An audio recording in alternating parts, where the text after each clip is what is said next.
नमस्कार. सावनी कला रंग, मी नीना बेगमपुरे तुमचं माझ्या चॅनेलमध्ये मनापासून स्वागत. मध्यंतरी 1-2 लग्नांना जाऊन आले, मुंजीला जाऊन आले आणि खूप छान आजकाल अगदी खूप सुंदर सगळं साजरं करतात. अगदी प्रत्येक गोष्ट अगदी लक्षपूर्वक साजरी करतात. मला खूप छान कौतुक वाटलं. फक्त काय झालं होतं लग्नामध्ये मुलीची आई आणि मुलाची आईसुद्धा म्हणजे त्यांनी खूप सुंदर सगळं अगदी सुसज्ज ठेवलं होतं. पण अगदी प्रत्येकाला बोलून रिटर्न गिफ्ट देत होते. तर म्हणजे पूर्ण वेळ त्यांचा बिचाऱ्यांचा म्हणजे त्याच्यातच जात होता. मला खूप असं वाटत होतं की अरे इतके सुंदर त्यांची लेक छान दिसत होती. तिकडे मुलगा पण खूप छान होता. मुंजीतही तसंच होतं की इतका तो म्हणजे पण सतत ती घरातली जी बाई होती ती सतत असं रिटर्न गिफ्ट देण्याच्या नादामध्ये अगदी सतत गुंतलेली दिसत होती. तर थोडंसं मला मी मागे वळून बघताना लक्षात आलं की आहेर ही प्रथा कशी बरं सुरू झाली.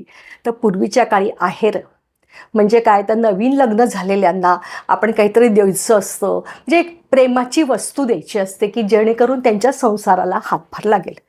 आणि मग अगदी काही जण तर तेव्हा तर अगदी म्हणजे पूर्वीच्या काळची गोष्ट असते. म्हणजे माझ्या लग्नाच्या वेळेससुद्धा असं खूप अगदी तेव्हा म्हणजे 100 रुपयाला सुद्धा खूप व्हॅल्यू होती. तर कोणी 100 रुपये दिले असतील तर ते लिहायचे, कोणी 50 दिले असेल तर लिहायचे.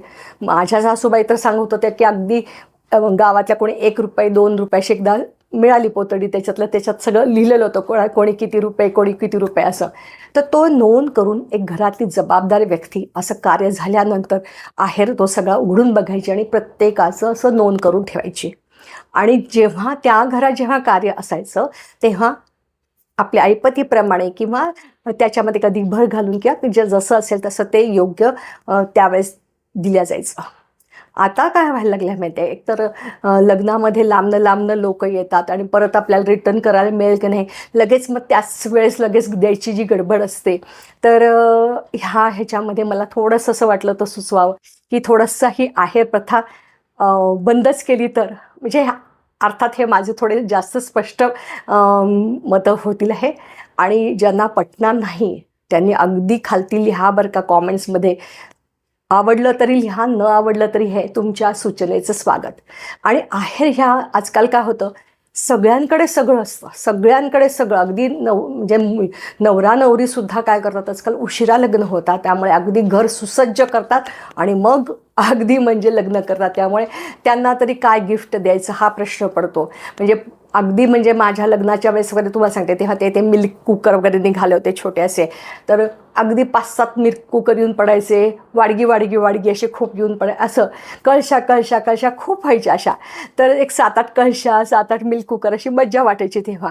तर आता सगळ्यांकडे सगळं असतं, मग काय दिलं पाहिजे. तर मला तरी असं वाटतं की एक कॅश स्वरूपात जर दिलं म्हणजे त्यांना पण काहीतरी हातभार लागतो आणि त्यांना आवडेल ती वस्तू त्यांच्याकडे जी नाही आहे ती घेऊ शकतील. असा आता हा माझा दृष्टिकोन बदलत चालला आहे बरं का. म्हणजे पूर्वी मी सुद्धा देणं घेणं केलं आहे, मी कशाला म्हणजे खोटं सांगू की हो बाबा की प्रथा आहे. पण आता मागे वळून बघताना लक्षात येतं की थोडं बरोबर बदलायला हवं का. कारण म्हणजे नको त्या गोष्टी घरात येऊन पडतात किंवा दिल्या जातात. तर कुठेतरी म्हणजे अगदी म्हणजे लग्नातच असं नाही, आजकाल अगदी बारशापासून म्हणजे बारशाला डोहाळ्या जेवणासुद्धा लगेच रिटर्न द्यायचं. बारशाला गेलं बाळाकडनं म्हणून आपल्याला देणार, आपण बाळाला द्यायचं, त्यांनी आपल्याला द्यायचं, असं जे सुरू झालेलं आहे ना. तर ह्या सगळ्या चक्रांमध्ये आपण त्या चक्रातला एक भाग बनतो आहोत. तर समजा बरेच जण आजकाल पत्रिकेत लिहितात की आहेर घेतल्या जाणार नाही किंवा पुष्पगुच्छसुद्धा नको, तेव्हा त्यांच्या मताचा आदर राखला पाहिजे. आपण कधीतरी परत भेटू तेव्हा अगदी त्यांना देऊ शकतो किंवा आधी ते जेव्हा पत्रिका द्यायला येतील तेव्हा तुम्ही द्या. अगदी 4 चौघातच अगदी असं करून दिलं पाहिजे आणि खूप गळ घालायची वगैरे.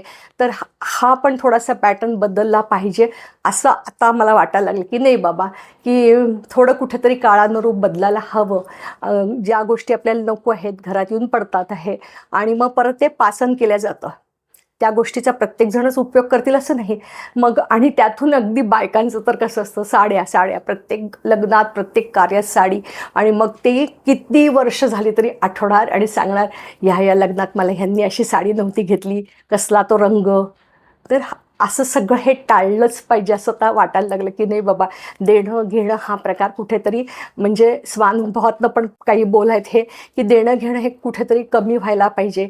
आणि साड्या देणं घेणं वगैरे खरंच हे अननेसेसरी. आजकाल साड्या देणं बऱ्याच जणांचं कमी झालं आहे. ड्रेस द्यायचे तर ते मापातले नसतात, मग कसं द्यायचं, काय द्यायचं.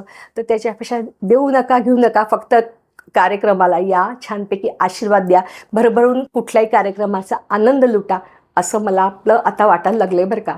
आणि तुमचे विचार मी तुमच्या मतांची मी वाट बघत आहे.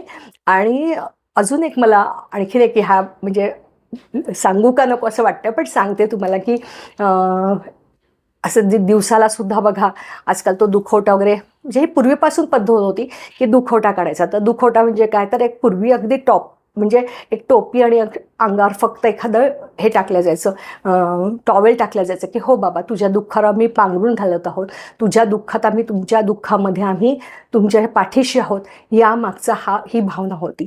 आता परत म्हणजे दिवसाला सुद्धा खूप काय काय लोक काय काय देत असतात, साड्या देतात, शर्ट पॅन्ट पीस देतात. आणि खरं सांगू का, हे दुःखातलं कोणी घालतही नाही. मग ते परत कसं पासन करायचं, कारण ते दुःखातलं असतं, कसं काय द्यायचं, ते वर्षभरात फेडायचं ते पण शक्य होत नाही. तर कुठेतरी ह्याला सुद्धा आपण म्हणजे विचार करण्यासारखी गोष्ट आहे. मला एका ठराविक समाजाची म्हणजे अगदी नाव सांगते की मारवाडी समाजामध्ये मला बघायला मिळालं 2-4 ठिकाणी, आणि मला खूप ते आवडलं की तिथे की नाही अगदी म्हणजे आजारपण असो किंवा कार्य असो, ते ना एन्व्हलप देतात. इव्हन आजारी माणसाला देताना सुद्धा ते भेटायला जाताना अगदी यथाशक्ती एक पाकिट तिथे ठेवतात. आणि खरंच आहे, त्या काळी त्यावेळेस म्हणजे आजारपणामध्ये सुद्धा उगीच आपण एवढे फळं न्यायची, काहीतरी ज्यूस न्यायचा, आणि ते पेशंट काही खात वगैरे नाही. तर त्यावेळेस खरं पैशाची गरज असते, आर्थिक पाठबळ सगळ्यांकडेच असतं असं नाही. तर असं ते अगदी इतकं प्रेमाने तिथे जे आपली यथाशक्ती आहे ते तिथे पाकिट ठेवतात. तर ही पद्धतसुद्धा मला खूप आवडली बरं का, की खरंच आहे कुठल्याही समाजाकडनं आपल्या शिकण्यासारख्या या गोष्टी आहे.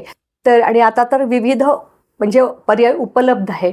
म्हणजे तुम्ही ऑनलाईन पे करू शकता किंवा हो बाबा तुमच्या ह्या संकटामध्ये आम्ही तुमच्या पाठीशी आहोत. थोडंसं जे आपल्याला अगदी काय खूप दाखवून कोणाला करायचं नाही आहे, तुम्ही जीपे करू शकता, ऑनलाईन पेमेंट करून, किंवा काहीतरी औषधांचा भार की हो बाबा तुला औषध आणायचं आहेत का, तुम्हाला द्या, मी औषध आणून देतो असं. अशा कुठल्याही पद्धतीने तुम्ही समोरच्या व्यक्तीबद्दल तुमचं जे काही हे आहे त्याबद्दलची आपुलकी, आपलेपणा, प्रेम जे काय आहे ते व्यक्त करू शकता. अगदी मोठं गिफ्ट दिलं पाहिजे अशातला भाग नाही आहे. बघा पटतंय का? पटलं तर नक्की तुम्ही मला म्हणजे हे करा. मग अगदी तुमच्या म्हणजे कॉमेंटची वाट बघत आहे. व्हिडिओ आवडल्यास लाईक करा, शेअर करा, सबस्क्राईब करा. मनापासून धन्यवाद.